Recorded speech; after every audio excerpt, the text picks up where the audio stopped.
दशलीलायुतं सदा सर्वभक्तसमुद्धारे विस्फुरन्तं परन्नुमा।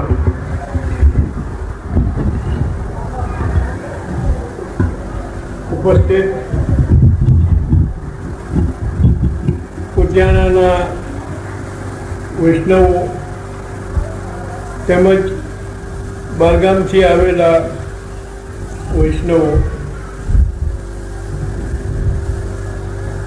ઘણા સમયથી આપણા સત્સંગનો વિચાર ચાલુ હતો, પણ એ વિચાર સાકાર આજે થયો। હકીકતમાં આપણો સિદ્ધાંત છે કે કોઈ કાર્ય જ્યાં સુધી ભગવત કૃપા ન થાય ત્યાં સુધી સિદ્ધ થાય નહીં। અલબત્ત જીવનો પ્રયત્ન તો જોઈએ, પણ પ્રયત્નની ઉપરાંત જ્યાં સુધી વિશેષ કૃપા પ્રભુની ન થાય ત્યાં સુધી કોઈ કાર્ય સાકાર ન બને। આજે એ વાતનો આનંદ છે કે આપણો પ્રયત્ન જે કર્યો એ પ્રયત્નના ઉપર શ્રી ઠાકોરજીએ કૃપા કરી અને આપણો જે શિબિરનો જે કાર્યક્રમ છે એ આવતીકાલે સાકાર બને। આજે જ્યારે હું અહીં આવ્યો ત્યારે તમે સૌએ ઉત્સાહપૂર્વક જે મારું સ્વાગત કર્યું, સામૈયું કર્યું। હકીકતમાં સ્વાગત અને સામૈયું તમે મારું નથી કર્યું, પણ શ્રી વલ્લભાચાર્યનું કર્યું છે। જો મારું કહું તો કદાચ મારી અંદર અભિમાન આવી જાય, એ અભિમાન ન આવે, અને જો અભિમાન આવી જાય તો આપણું જે કર્તવ્ય છે એ કર્તવ્યમાંથી આપણે ખસી જઈએ, આપણી સ્વરૂપ યોગ્યતા ગુમાવી દઈએ। એટલે જે કંઈ પણ સારું બને છે એ ઠાકોરજીની કૃપાથી થાય છે, અને જ્યારે એનાથી વિરુદ્ધ કોઈ પણ ખરાબ કામ થતું હોય અથવા ન થતું હોય, કોઈ કાર્ય સિદ્ધ ન થતું હોય, તો આપણા સિદ્ધાંતો, વૈષ્ણવી સિદ્ધાંતો એવું બતાવે છે કે એ આપણા દોષને લઈને થાય છે। જો કંઈ સારું થાય તો જરૂર માનજો કે ઠાકોરજીની કૃપા છે, પણ જો કંઈ આપણી ઈચ્છાનુસાર ન થાય તો એ આપણા દોષોને લઈને નથી થતું। એ વાત વૃત્રાસુર ચતુશ્લોકીની અંદર સંસાર ચક્રે ભ્રમત સ્વકર્મભી, જન્મ અને મરણના ફેરાની અંદર જે ફરવું પડે છે એ ફરવું પડે છે એના માટે વૃત્રાસુર બતાવે છે કે સ્વકર્મભી, મારા કોઈ કર્મ એવા છે કે જે કર્મના ફલ સ્વરૂપે જન્મ અને મરણના ચક્કરમાં મારે ફરવું પડે છે। એટલે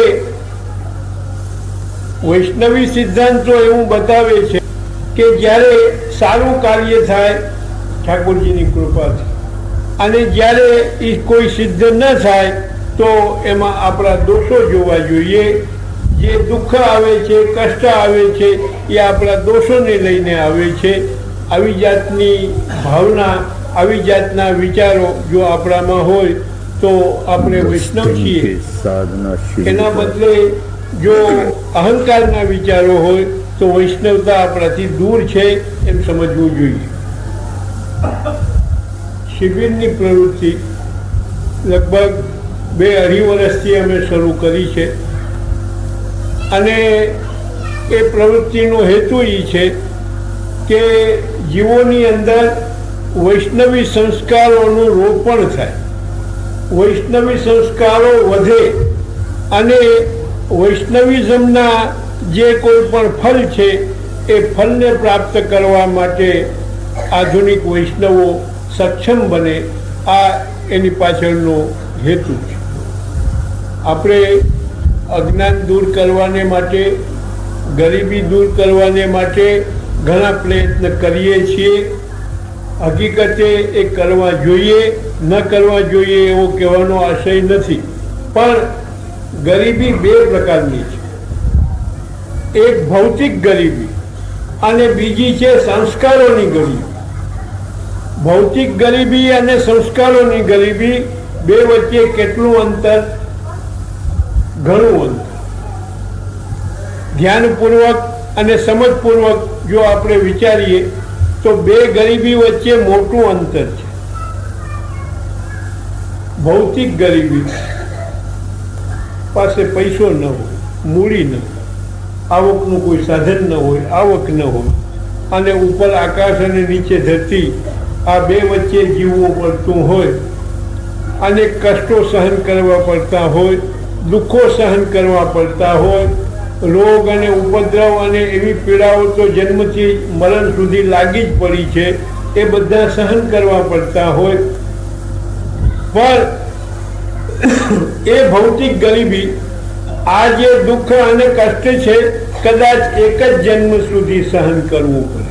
એટલે કે મરણ આવે ત્યાં સુધી જ આ બધું સહન કરવાનું હોય છે. પણ સંસ્કારોની ગરીબી એટલી ખતરનાક છે કે જે આ જન્મ તો બગાડે, પણ આવતા જન્મ પણ બગાડે.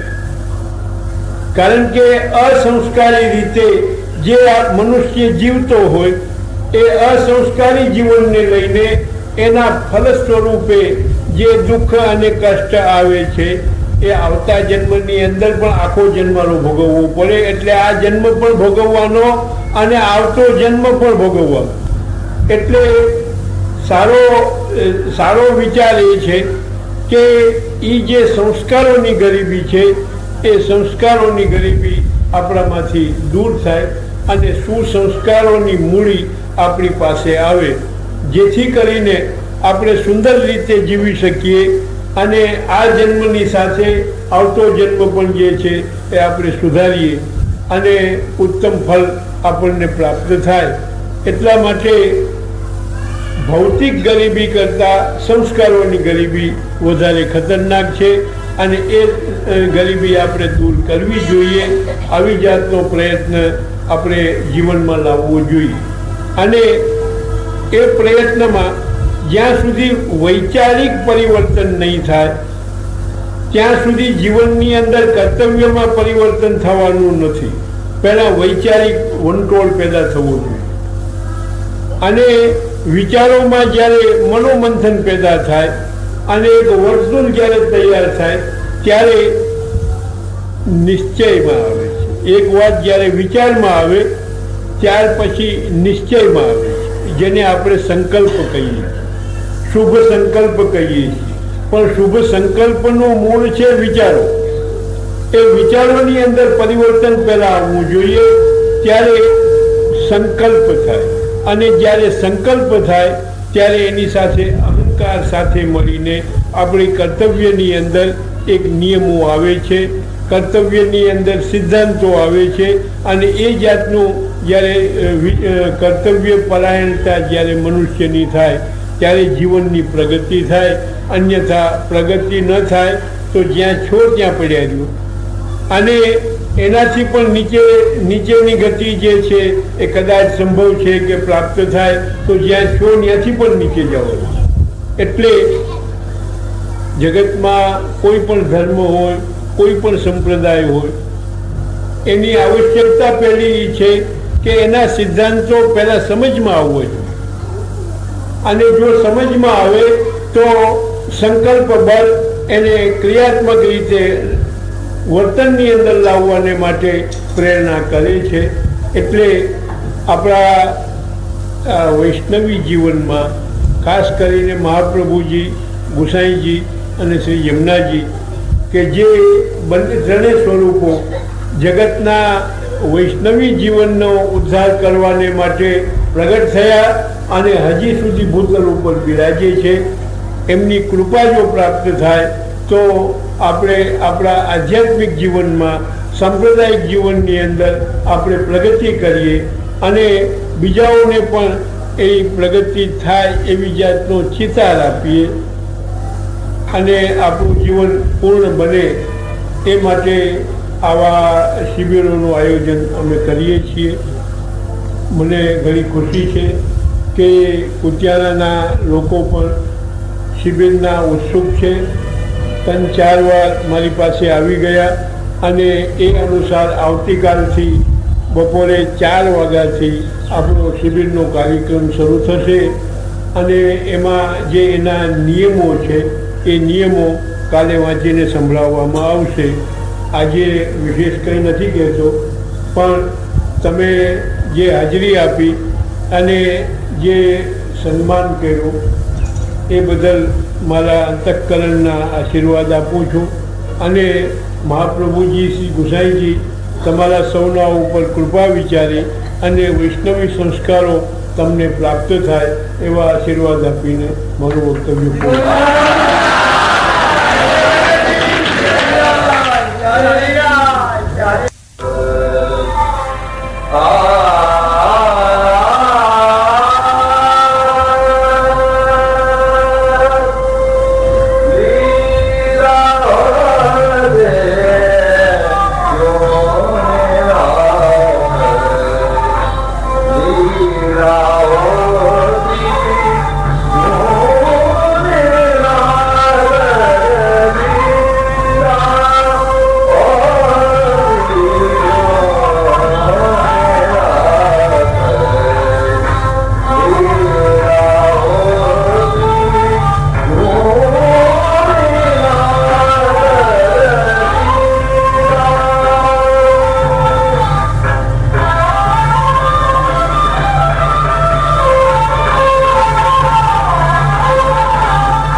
Yes,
गेह सुरुन्निमित्तं शोकस्पृहा परिभवो विपुलश्च लोभः तावन्ममेत्यसदवग्रह आर्तिमूलं यावन्न तेङ्घ्रिमभयं प्रवृणीतलोकः ध्येयं सदा परिभवघ्नमभीष्टदोहं तीर्थास्पदं शिवविरञ्चिनुतं शरण्यं भृत्यार्तिहं प्रणतपालभवाब्धिपोतं वन्दे महापुरुषते चरणारविन्दम् योऽन्तः प्रविश्य मम वाचमिमां प्रसुप्तां सञ्जीवयत्यखिलशक्तिधरस्वधाम्ना अन्यांश्च हस्तचरणश्रवणत्वगादीन् प्राणान् नमो भगवते पुरुषाय तुभ्यम् सौन्दर्यं निजहृद्गतं प्रकटितं स्त्रीगूढभावात्मकं पुंरूपं च पुनस्तदन्तर्गतं प्रावीविशत्वप्रिये संश्लिष्टा उभयोर्बभौ रसमयः कृष्णो हि यत्साक्षिकं रूपं तत्त्रितयात्मकं परमविध्येयं सदा श्रीवल्लभं सायं कुञ्जालयस्थासनमुपविलसत् स्वर्णपात्रं सुधौतं राजद्यज्ञोपवीतं परितनुवसनं गौरवं भोजवक्त्रं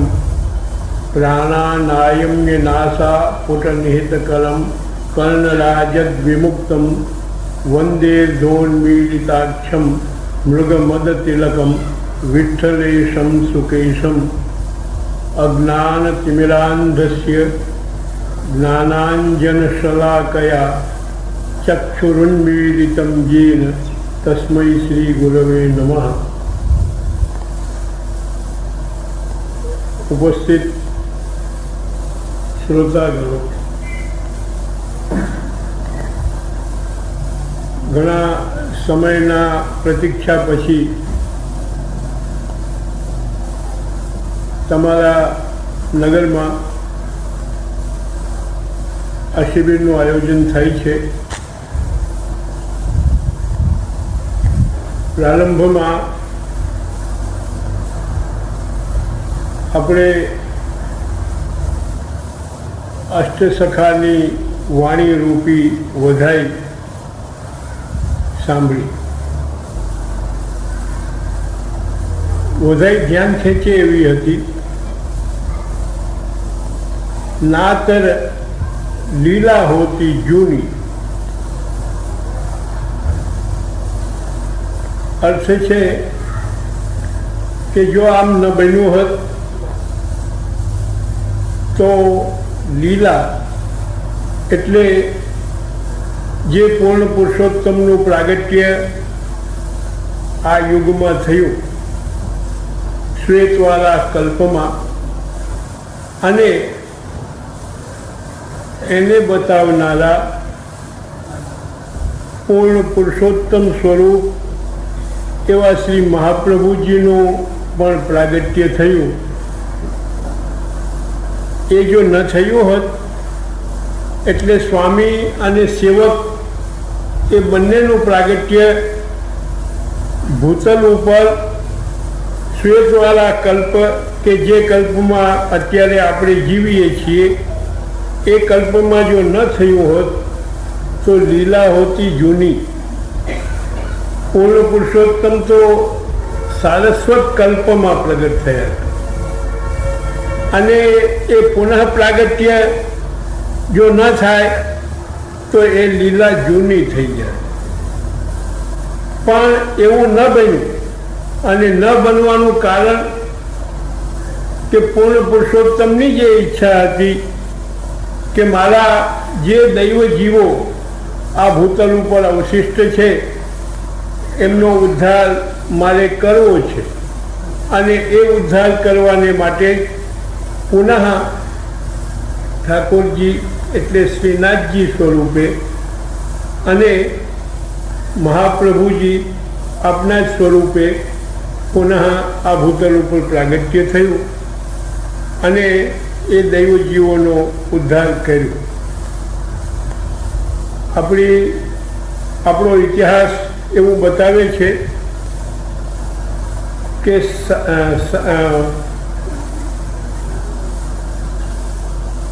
સાત્વિક, રાજસ, તામસ આવા આપણા જે પ્રાકૃત ભેદો છે એ સાત્વિક, રાજસ, તામસ અને નિર્ગુણ આ 4 કોટી પુષ્ટિભક્તોની છે. એ પુષ્ટિભક્તો એમાં જે શુદ્ધ નિર્ગુણ ભક્તો છે એ તો સારસ્વત કલ્પની અંદર ઠાકોરજી સાથે જ પ્રગટ થયા અને ઠાકોરજી સાથે જ પાછા નિત્ય લીલામાં પધાર્યા. બાકીની 3 કોટી રહી, સાત્વિક, રાજસ અને તામસ. એમાં એ 3નો ઉદ્ધાર કરવાને માટે પૂર્ણ પુરુષોત્તમે ફરી પાછો શ્વેતવાલા કલ્પની અંદર પ્રગટ થવાની ઈચ્છા કરી અને શ્રીનાથજી સ્વરૂપે પ્રગટ થયા. ગર્ગ સંહિતામાં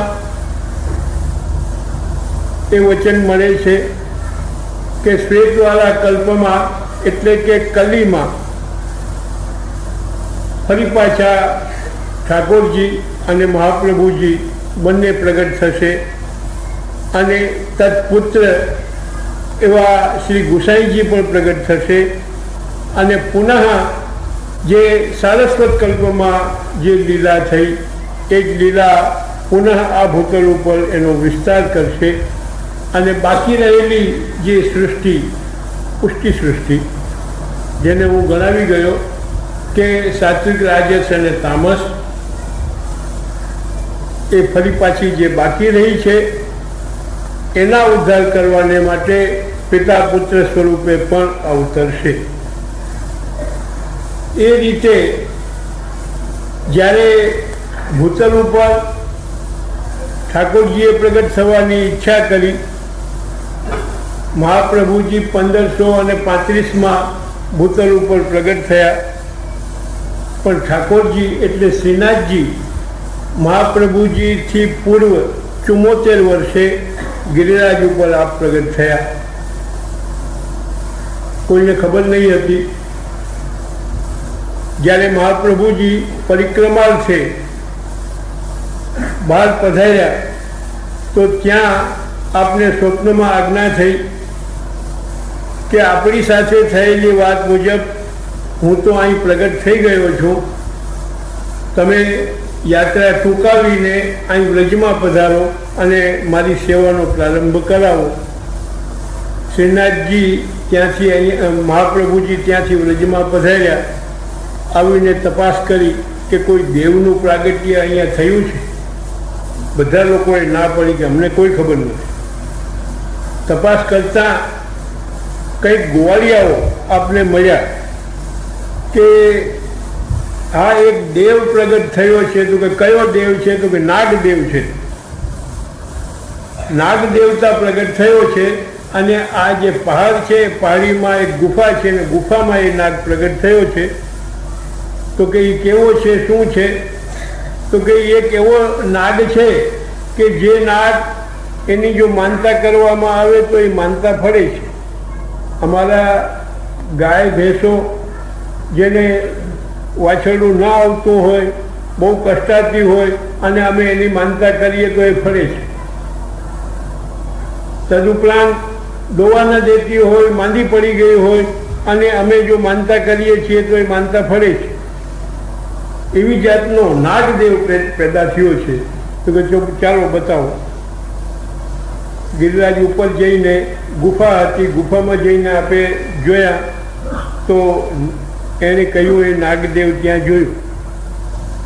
આપ સમજી ગયા કે આ તો શ્રીનાથજીનો શ્રીહસ્ત છે. નાગદેવ નથી પણ શ્રીહસ્ત છે શ્રીનાથજી. અને એમાંથી એ સ્વરૂપ આપણે બહાર પ્રગટ કર્યું અને બંને એટલે કે શ્રીનાથજી અને મહાપ્રભુજી બંને ત્યાં ભેટ્યા છે. અને એવા પેઇન્ટિંગ્સ, હિસ્ટોરિકલ પેઇન્ટિંગ્સ પણ આજે મોજૂદ છે કે જે આપણને એવા દર્શન કરાવે છે કે શ્રીનાથજીનું અને મહાપ્રભુજીનું મિલન થયું.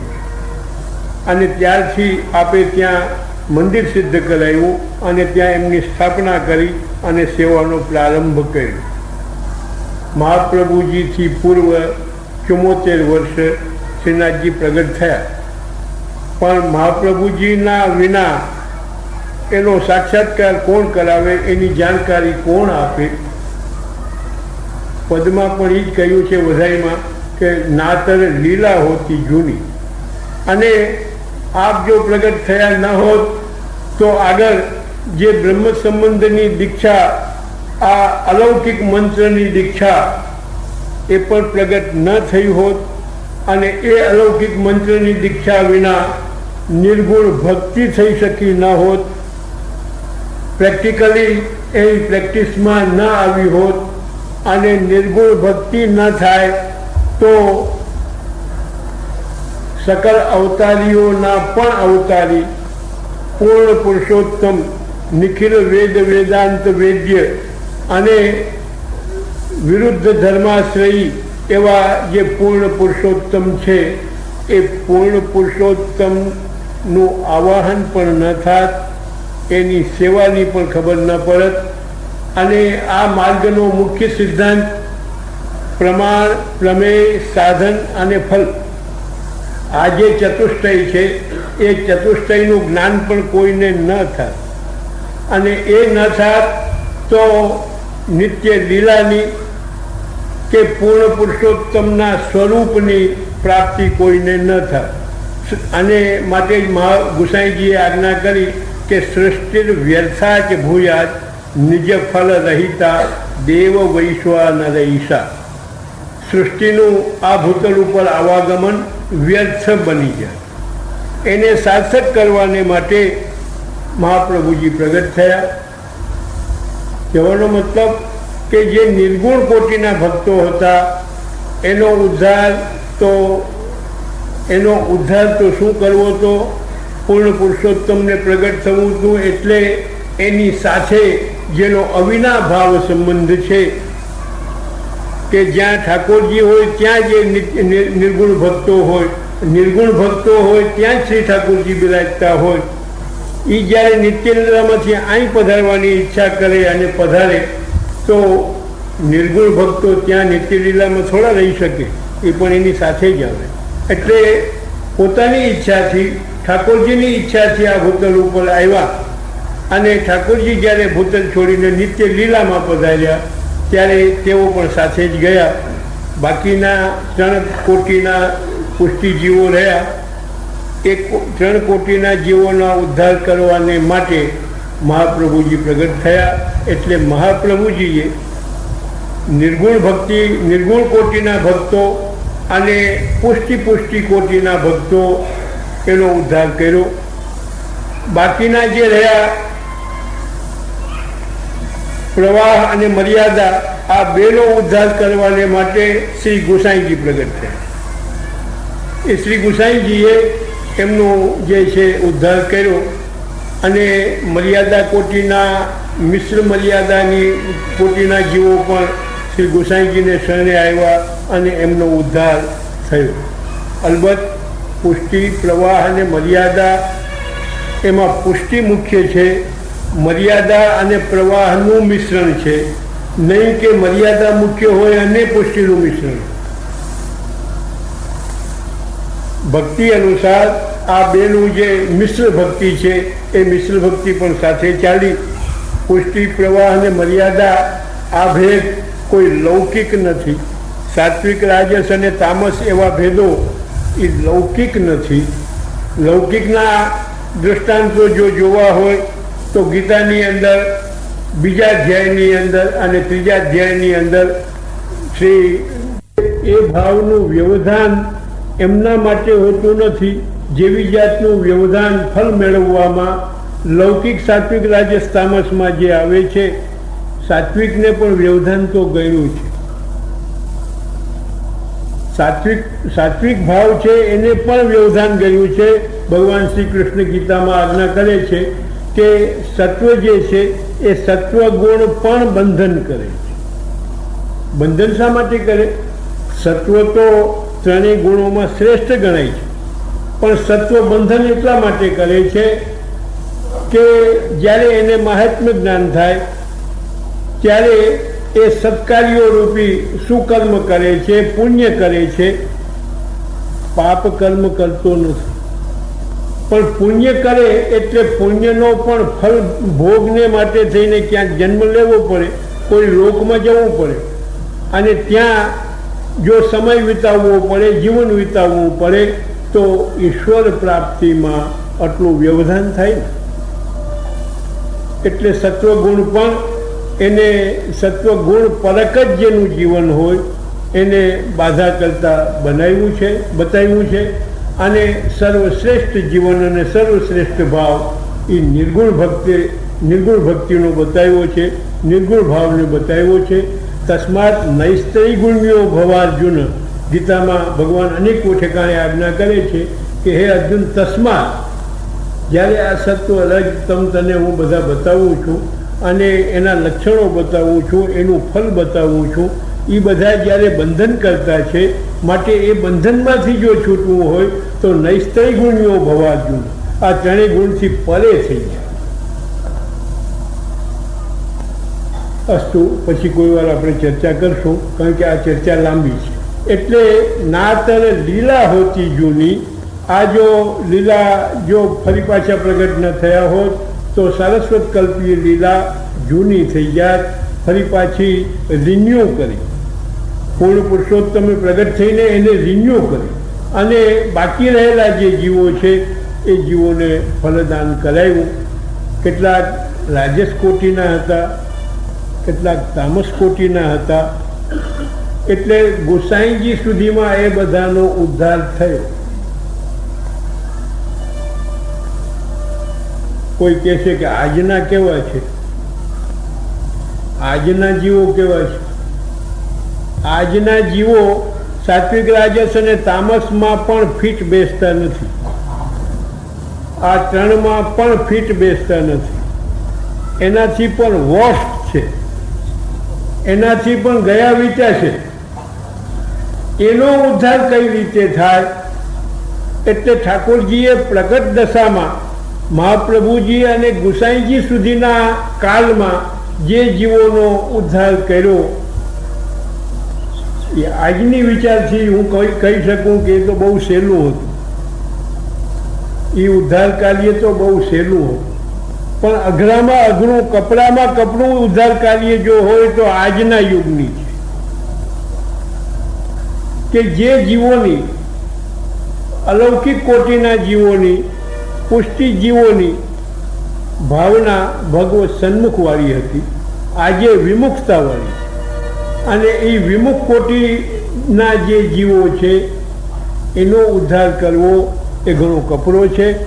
અને એટલા જ માટે ઉદ્ધાર કરવામાં ભગવાન પોતાના ઐશ્વર્ય, વીર્ય, યશ, શ્રી, જ્ઞાન અને વૈરાગ્ય, આ 6 ધર્મો પોતાના ધર્મો છે, સુપરનેચરલ પોતાના ધર્મો છે, જે સંપૂર્ણ પોતામાં જ હોય છે, બીજામાં હોતા નથી. બીજામાં હોય તો માત્ર આભાસ કહેવાય, બીજામાં હોવાનો માત્ર આભાસ છે, પણ ખરી રીતે પોતામાં જ સ્થિતિ કરી છે. અને એ એટલા માટે ભગવાન રાખે છે કે એ ધર્મો દ્વારા બીજાઓનો ઉદ્ધાર કરવો, જે સુપાત્ર છે અને અધિકારીઓ છે એનો ઉદ્ધાર કરવા માટે ભગવાન એ રાખે છે. પણ અત્યારે આધુનિક જીવોનો ઉદ્ધાર જો શક્ય હોય તો સાધનોથી સિદ્ધ નથી. કોઈ સાધન તેઓ કરી શકે એમ નથી, અને એ કરી શકે તો એનાથી જે છે ઉદ્ધાર બહુ અસંભવ છે. અને ઉદ્ધાર કરીને પૂર્ણ પુરુષોત્તમની પ્રાપ્તિ તો એનાથી પણ અસંભવ છે. પણ અસંભવને સંભવ બનાવી દેવો એક પુષ્ટિ માર્ગ છે. અને મહાપ્રભુજીએ એટલા જ માટે પુષ્ટિ પ્રવાહ મર્યાદા ભેદ નામનો એક સ્વતંત્ર ગ્રંથ, 16 ગ્રંથોમાંનો એક ગ્રંથ લખ્યો. અને એમાં પુષ્ટિ પ્રવાહ અને મર્યાદા, આ પુષ્ટિ કોટીના જે કોઈ પણ અવાંતર ભેદો છે એ અવાંતર ભેદોની ચર્ચા સ્વરૂપેણ ગુણેન છે, સ્વરૂપથી, ગુણથી અને ફલથી, એ ત્રણેયથી એના ત્રણેય પ્રકારના ભેદો બતાવી અને આપણને સમજાવ્યા. કહેવાનો મતલબ કે આધુનિક જે જીવો છે એ જીવોનો ઉદ્ધાર જો કોઈ રીતે શક્ય હોય તો કેવલ એક જ વાત દ્વારા, પોતાની કૃપા શક્તિ દ્વારા. અને એ કૃપા પણ બે કોટીની છે, એક સામાન્ય કૃપા અને એક વિશેષ કૃપા. સામાન્ય કૃપા તો દરેકના ઉપર છે. આપ જાણો છો પ્રભુનો સ્વભાવ કૃપાળુ છે. પ્રભુનો સ્વભાવ જ કૃપાળુ છે.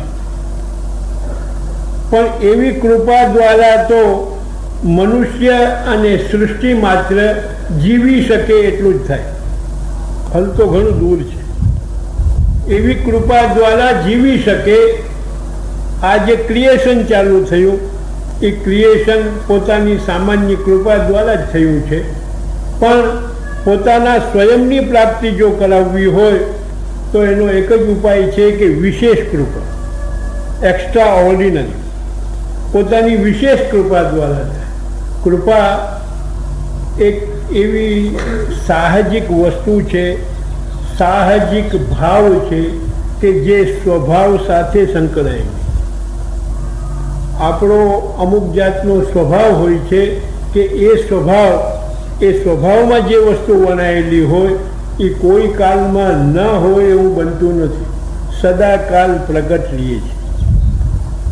માતા અને પિતા તમારા સંતાનો ભલે ગમે તેવા હોય પણ એ જન્મે ત્યારથી આની હસ્તી મટી જાય ત્યાં સુધી માતા અને પિતાના હૃદયમાં કેવી ભાવના? એક જ ભાવના કે સુખી રહીએ. જગતના કોઈ પણ ખૂણે હોય, પછી ભલે ઇંગ્લેન્ડ હોય, અમેરિકા હોય, આફ્રિકા હોય કે ગમે ત્યાં હોય, કે રશિયા હોય કે પાકિસ્તાન હોય, પણ એને કોઈ દિવસ કોઈ કષ્ટ ના આવે, કોઈ દુઃખ ના આવે, કોઈ પીડા ના આવે, આનંદથી રહીએ. એમાં જ એને જે છે એવી જાતની ભાવના વયા જ કરતી હોય છે. ડે એન્ડ નાઇટ, રાતને દિવસ વયા કરે છે. કોઈ પણ જાતની દુર્ભાવના એના હૃદયમાં આવતી નથી સંતાનો માટે. ગંગા અને યમુના જ્યાંથી નીકળે છે અને જ્યાં મળે છે સમુદ્રમાં ત્યાં સુધી એક ધારો અસ્ખલિત રીતે નોન સ્ટોપિંગ એનો પ્રવાહ ચાલ્યો જ જાય. કોઈ દિવસ બ્રેક થતો નથી. એ તો અહીંની નદીઓ બ્રેક થઈ જાય, સૂકા હોય, વરે સુધી સૂકી ટાટ પડી હોય. બાકી ગંગા અને યમુના કે જે સર્વનો ઉદ્ધાર કરવાને માટે પ્રગટ થઈ છે, જેને સગર રાજાના પુત્રોના ઉદ્ધાર માટે થઈને અહીંયા રાજા લઈ આવ્યો એને તપશ્ચર્યા કરીને લઈ આવ્યો, અને ત્યાં સુધી અહીંયા આ ભૂતલ ઉપર ગંગા હતી નહીં, અને પૂર્ણ પુરુષોત્તમ સ્વયં આ ભૂતલ ઉપર પ્રગટ થવાના હતા. એટલા માટે શ્રી યમુનાજી પણ આ ભૂતલ ઉપર પ્રગટ થયા. નહીં તો યમુનાની ધારા અહીં નહોતી, કેવળ નિત્ય લીલામાં જ હતી. અને નિત્ય લીલા સિવાય આજે નિત્ય લીલા અને આ જે છે માનવલોક એ સિવાય યમુનાની ધારા બીજે ક્યાંય નથી. વિષ્ણુલોક જેને આપણે રમા વૈકુંઠ કહીએ છીએ ત્યાં કાવેરી નદી છે. કાવેરી નદી છે. સાકેત લોક શ્રી રામ જ્યાં બિરાજે છે ત્યાં સરયુ નદી છે, અને એ સરયુ અહીં પણ છે. પણ યમુના એ કોઈ લોકમાં નથી, કેવળ એક નિત્ય લીલામાં જ છે. અને બીજો પ્રવાહ અહીંયા બહુ અલૌકિક રીતે આવ્યા. નિત્ય લીલામાંથી બાષ્પીભવન થયું અને આકાશમાં વિસ્તીર્ણ બનીને એનું એક ફોકસ યમનોત્રી શિખર ઉપર થયું. એ બાષ્પીભવન થઈને એનું બાષ્પીભવનનું ફોકસિંગ અહીંયા યમનોત્રી શિખર ઉપર થયું, અને ત્યાં એક આવીને ઠલવાનું, અને ત્યાંથી ભૌતિક જલ સ્વરૂપે બહાર પડ્યું. વરસાદ જલ રૂપે વરસાદ આવે છે. સાયન્ટિફિકલી વાત કરું છું, પાણી ક્યાંથી આવે છે? પાણી વરસાદથી આવે. વરસાદમાં અધર પાણી એનું એક ગ્રેવિટેશન હોય છે, એનું માપ હોય છે, એનું વજન હોય છે, અને એ વજન આકાશમાં અધર રહીએ કેમ? ઇમ્પોસિબલ. કોઈ હમણાં વાત કરે છે કે હું 20 ઇંચ પડ્યો ને 18 ઇંચ પડ્યો. 18 ઇંચ એક જ ઠેકાણે પડ્યો એનું મેઝરમેન્ટ બતાવે છે કે 18 ઇંચ, પણ આટલા વર્ગ માઇલમાં જે પડ્યો હશે એ કેટલું પાણી હશે અને એનું વજન કેટલું થાય? ટન વજન થાય. એ ટનનું ટન ત્યાં ઉપર રહીએ અધર. કોઈ મેળો કર્યો જ ઉપર, મેળો કર્યો ઉપર કે મેળામાં રહીએ એમ ત્યાં, કે ઉપર તળિયો એક બનાવ્યું છે ત્યાં નહીં. તો પછી અધરો અધર જે કેમ ઝૂલો ખાટશે કંઈ? પણ જલ રૂપે અહીં તમને પ્રગટ થઈને અહીં પડ્યું ત્યારે જલ કહેવાનું. પહેલાં ત્યાં બાષ્પીભવન થાય છે અને એ જ બાષ્પીભવન થઈને વાદળા રૂપે આવે છે. અને વાદળામાંથી જ્યારે બાષ્પીભવન અહીંની ગરમી ઉપરની ગરમી સાથે મળે, સૂર્યનો ગરમી વગેરે, ત્યારે એ જળ રૂપે વિમોચન એનું થાય. એનું નામ છે વૃષ્ટિ. આજનું વિજ્ઞાન પણ એ બતાવે છે.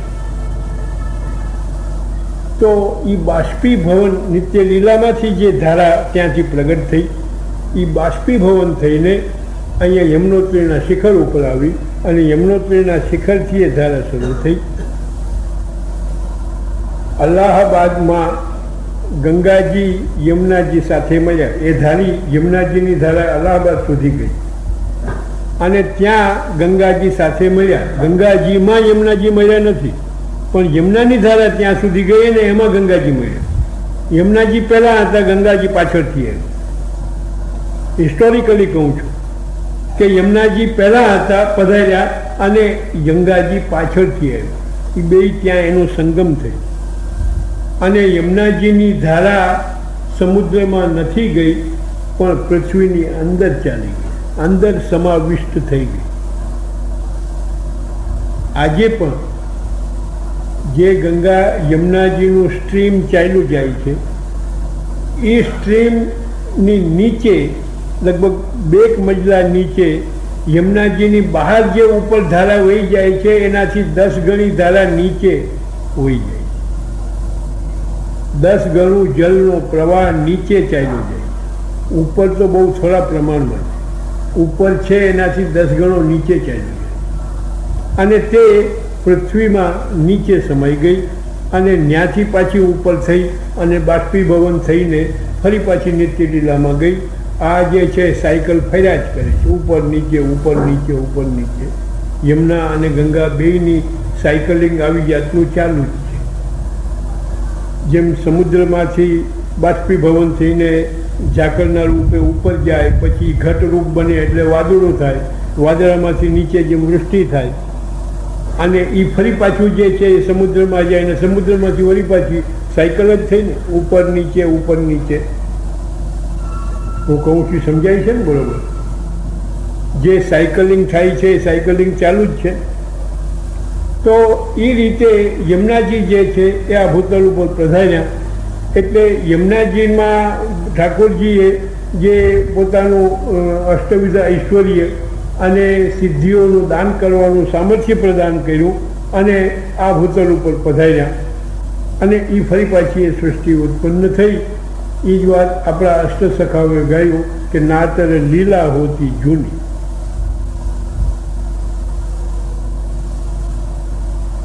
કહેવાનો મતલબ કે મહાપ્રભુજી પ્રગટ ન થયા હોત તો આ વસ્તુનો ખ્યાલ આપણને ના આવે અને એનું જ્ઞાન, પ્રમાણ, પ્રમેય, સાધન અને ફલ, આ ચારનું જ્ઞાન પણ ન થાત અને જ્ઞાન ન થાત તો આપણા વર્તનમાં ના આવત અને વર્તનમાં ના આવત તો આપણને એ ફળની પ્રાપ્તિ, પૂર્ણ પુરુષોત્તમના ફળની પ્રાપ્તિ, સ્વરૂપાનંદની પ્રાપ્તિ અથવા નિત્ય લીલાધામની પ્રાપ્તિ આપણને ન થાય. એટલા માટે અહીંયા પ્રગટ થયા. કીર્તનોના પ્રારંભથી આપણે આપણા સત્રનું શરૂઆત કરીએ છીએ. કીર્તનો આપણા પુષ્ટિ સંપ્રદાયની એક વિશિષ્ટ ભજનની પ્રણાલી છે. આપણા ભારતમાં સંગીત તો મુખ્ય છે. સંગીત વિના હ્યુમેનિટી પૂર્ણ થતી નથી. આપણે જોઈએ કે નાનું બાળક જન્મે ત્યારથી હલરડા ગાવ છો ને, હલરડા ગાવ છો નથી ગાતા, બંધ કર્યા હોય, બંધ થાય કોઈ બી, જ્યાં સુધી માનવ સૃષ્ટિ છે ત્યાં સુધી રહેવો ને, હલરડાથી શરૂઆત થાય. એ હલરડાથી શરૂઆત થઈ, હલરડું એ સંગીત જ છે ને કે બીજું છે. અને જ્યારે વરે પણ ત્યારે પણ સંગીત, ત્યારે પણ ગીતો ગવાય, બેન્ડ વાજા મગાવાય, એ તો ફેશન થઈ ગઈ. ને તો ગીત ગાવો તો એ ઘણું છે. બેન્ડ વાજા બોલાવીને 5000ના બેન્ડ બાજા વગાવો એની કંઈ જરૂર નથી, પણ એ સંગીત જ છે. અને મરી જાય ત્યારે સંગીત જ થાય છે. મરી જાઓ ત્યારે ઓલા કૂટે પીટે ત્યારે પણ ગાય છે. એટલે સંગીત જ્યારે ઉપાડીને જાઓ ત્યારે પણ રામ બોલો ભાઈ રામ, રામ બોલો ભાઈ રામ, એ પણ એક જાતનું સંગીત જ છે. કહેવાનો મતલબ કે સંગીત તો હ્યુમન લાઈફની સાથે સિંક્રોનાઇઝ થયેલું છે. એને તમે જુદું પાડી શકો નહીં. પણ એ જે કોઈ પણ જે સંગીત છે એ સંગીતને કલાના રૂપે જો તમે આરાધના કરો અને કલાના રૂપે જો એને સેવો, એનું જ્ઞાન પ્રાપ્ત કરો અને એની પાછળ જો પ્રેક્ટિસ કરો તો ભગવાન પણ ખુશી કેમ ન થાય? ભગવાનને પણ સંગીત પ્રિય છે. અને સંગીતનો ઉદ્ભવ જો કંઈ કર્યો હોય તો પ્રભુએ પૂર્ણ પુરુષોત્તમ શ્રી કૃષ્ણે કર્યો.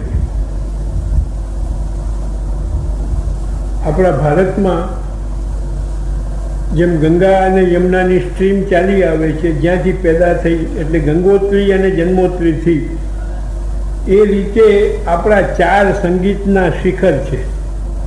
કાલભેદ જરૂર છે, જુદા જુદા કાળમાં પ્રગટ થયા, પણ 4 પ્રકારનું સંગીત એ ભારતીય સંગીતના નામથી ઓળખાય છે. અને એ ભારતીય સંગીતના પ્રણેતા મુખ્ય 4 છે. 4 કોણ છે? એક પહેલાં તો શ્રી કૃષ્ણ, જેણે મુરલી દ્વારા નાદ જે છે એ જગતને આપ્યો. પોતાના સ્વરૂપને નાદ દ્વારા પોતાના જીવોના હૃદયની અંદર પ્રવિષ્ટ કર્યો. ભક્તિ સ્વરૂપ. ભક્તિ પણ રસ છે. અને રસ એ રસો વૈ સહ, ઉપનિષદ ઋચા બતાવે છે કે સહ વૈ રસ, એ જે બ્રહ્મ છે એ વૈ એટલે ખરેખર, રસ એટલે રસરૂપ છે. એ રસરૂપ છે એટલે રસ એ જ નાદ. અને એ નાદ સ્વરૂપે પોતાનું જે સ્વરૂપ છે એ પોતાનું સ્વરૂપ નાદ દ્વારા નાદ પ્રગટ કરીને વેણુ એનું મીડિયમ બનાવ્યું. વેણુ was the medium, flute was the medium, અને એમાંથી પાસ કરી અને પોતાના જે ઉચ્ચ કોટીના જે જીવો છે એ નિર્ગુણ ભક્તોના હૃદય સુધી પહોંચાડીને એ ભક્તિ એમાં સ્થાપિત કરી. ગોપી ગીતના પ્રસંગમાં એ વેણુ એનો રવ વગેરે શબ્દ વગેરે નાદ વગેરે ભેદો બતાવીને મહાપ્રભુજીએ સુબોધિનીમાં આજ્ઞા કરી કે એની અસર કોના કોના ઉપર થઈ, પૃથ્વી ઉપર કેવી થઈ, વૃક્ષો ઉપર કેવી થઈ, વૃક્ષો ઉપર કેવી થઈ, ગોપીઓ ઉપર કેવી થઈ, ગોપાળો ઉપર કેવી થઈ, ગાયો ઉપર કેવી થઈ, હરણો ઉપર, હરણિયા ઉપર કેવી થઈ, અને યમુના સ્વરૂપે જે જલ સ્વરૂપે યમુના છે એના ઉપર કેવી થઈ, જલના જે જીવો છે કાચબા વગેરે એના ઉપર કેવી થઈ, દેવ અને દેવીઓ જે સ્વર્ગમાંથી આવીને સાંભળવા માટે અને દર્શન કરવા માટે રાસના આવ્યા હતા એના ઉપર કેવી થઈ, ત્યાં મૂર્છા ખાઈને પડી ગયા બધા વિમાનોમાં. એ બધું બતાવે છે કે એ નાદનો પ્રભુ, અને નાદ એ સ્વયં રસરૂપ પૂર્ણ પુરુષોત્તમ જ છે. એટલે આપણી જે ભારતીય સંગીત પરંપરા છે એ સંગીત પરંપરામાં પહેલી જો કોઈ આર્ય પરંપરા હોય તો પૂર્ણ પુરુષોત્તમ શ્રી કૃષ્ણની મુરલી દ્વારા પ્રગટ કર્યો. અને એ જ નાદ સૃષ્ટિ આજની સૃષ્ટિ છે. તમે બધા વૈષ્ણવો બધા નાદ સૃષ્ટિવાળા છો. મુરલી એનું મીડિયમ હતું અને કૃષ્ણાવતાર એ મુરલી સ્વરૂપે થયા. એમાં બે જે છિદ્રો એ મહાપ્રભુજી અને ગુસાઈજી છે અને 7 ગુસાઈજીના 7 સ્વરૂપો, 7 ને 2 9. આ 9 જે સ્વરૂપો છે એ 9 સ્વરૂપો દ્વારા નાદ સૃષ્ટિ આપે. નાદ સૃષ્ટિને પુષ્ટિ સૃષ્ટિને એ નાદ સંભળાયું અને એના હૃદયોમાં આજ સુધી એ પૂર્ણ પુરુષોત્તમ બિરાજે છે. અને આજે જે સ્વરૂપે પ્રત્યેક હૃદયની અંદર પણ પૂર્ણ પુરુષોત્તમ જે છે એ પુષ્ટિ સ્વરૂપે બિરાજે છે.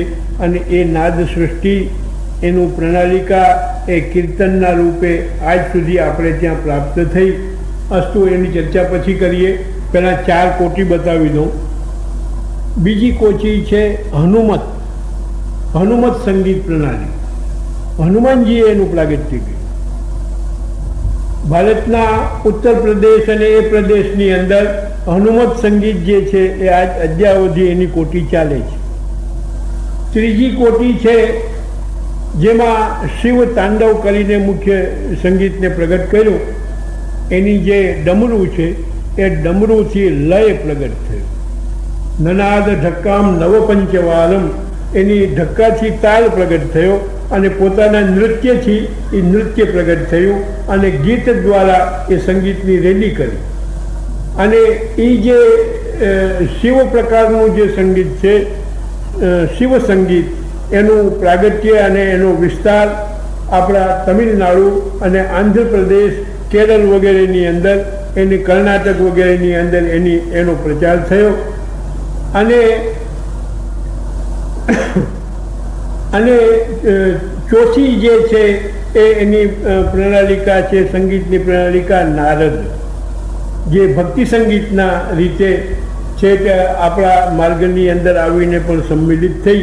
એવી નારદ એ સંગીત પ્રણાલિકા એ ચારે સાથે મળીને કુલ 4 કોટીની પ્રણાલિકા થાય. એમાં કૃષ્ણની જે સંગીત પ્રણાલી છે તે પુષ્ટિ માર્ગે અપનાવી. હકીકતમાં કૃષ્ણની જ પ્રણાલી છે. હવે આપણે જોઈએ કે સંગીતનું સ્થાન પુષ્ટિ માર્ગમાં શું છે. કીર્તનોનું મહત્વ શા માટે? કીર્તનોનું મહત્વ એટલા માટે છે કે ઠાકોરજી કીર્તનોના પ્રારંભથી જ જાગે છે. કીર્તનોના થવાથી જ ઠાકોરજી ભોગ આરોગે છે, શૃંગાર ધારણ કરે છે, વસ્ત્ર ધારણ કરે છે અને પોતાની દૈનિક જે છે એ દિનચર્યા એ પણ કીર્તનો દ્વારા કરે છે અને કીર્તનો દ્વારા જ સાંજના પોઢે પણ છે. એટલું મહત્વ કીર્તનોનું છે. એટલું શા માટે મહત્વ છે? આટલું મહત્વ શા માટે? અરે બચ્ચાઓને હરલાનું મહત્વ છે તો ભગવાનને નહીં હોય. ભગવાનને શા માટે? ભગવાનને એટલા માટે છે કે પોતાની જે સંગીત છે એ નાદ દ્વારા પોતાના ભાવનું દ્વાન જીવોના હૃદય સુધી કર્યું. એનું medium is music, instrumental music, vocal music. એ દ્વારા એની પ્રેક્ટિસ જે છે એ આપણે પ્રારંભ કર્યો. જ્યારે કૃષ્ણાવતાર નહોતો થયો, પોતે ભૂતલ ઉપર પ્રગટ થવાની ઈચ્છા કરી, ત્યારે વેદોએ વૈકુંઠના દ્વાર પાસે આવીને, એટલે અથર્વવેદ, ઋગ્વેદ, યજુર્વેદ, સામવેદ, આ 4 વેદો આવીને પોતપોતાના છંદ પ્રમાણે ગાન કરે ત્યારે ઠાકોરજી વૈકુંઠમાં જાગે અને લીલા કરે, દિનચર્યા પોતાની કરે. એ વેદોએ અમારું શું કર્તવ્ય છે, અમારે શું કરવું, અમારે આપના સ્વરૂપાનંદનો અનુભવ થાય એવું કંઈક અમારા માટે આજ્ઞા કરો. ત્યારે આજ્ઞા કરી કે તમે 4 જે વેદો છો એ વેદો 4 સખાઓ સ્વરૂપે અહીં પ્રગટ થકો. એટલે 4 મહાપ્રભુજીના અને 4 ગુસાઈજીના એમ અષ્ટસખા થયા.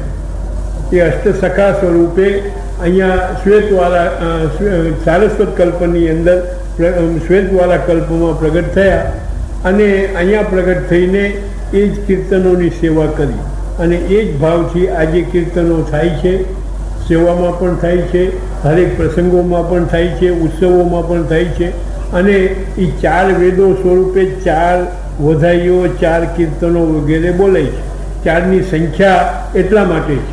એટલે સાક્ષાત વેદ વાણી સ્વરૂપે આપણે ત્યાં કીર્તનોનું મહત્ત્વ છે અને એનાથી ઠાકોરજી પ્રસન્ન થાય છે.